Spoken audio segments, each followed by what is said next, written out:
The rain fell softly against the old windowpane, tracing trembling lines down the glass like tears too shy to fall.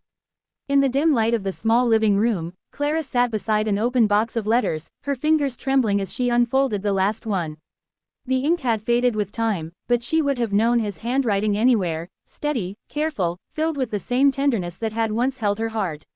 It had been 50 years since Thomas left for the war. He had promised he would come back, with that boyish grin that always made her believe in miracles.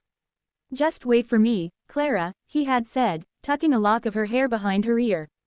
"I'll write every week until I can hold you again." And he did, letter after letter, each one carrying the scent of hope and courage, of faraway sunsets and lonely nights.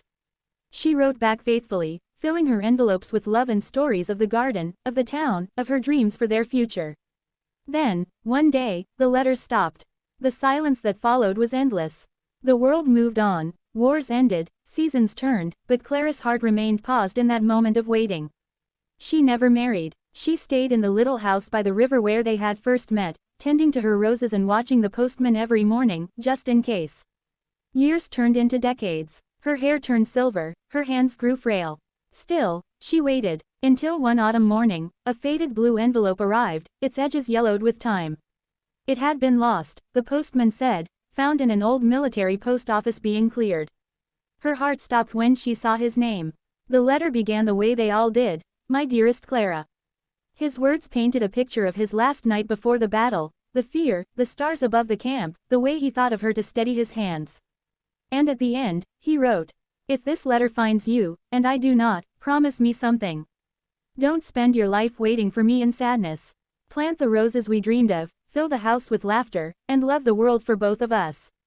Because wherever I am, I'll be loving you still." By the time she finished reading, the rain had stopped. A soft golden light touched the window, spilling across the room and warming her face. She smiled through her tears, whispering his name like a prayer. That afternoon, she went into the garden, where the roses had just begun to bloom, the very ones they had planted together as teenagers. She knelt beside them, pressed the letter to her heart, and felt the wind move gently through the petals, like a hand she remembered. For the first time in years, Clara didn't feel alone. Love, she realized, doesn't end with goodbye. It lingers, in letters, in flowers, in rain against a window. And sometimes, it comes home, even after half a century of waiting.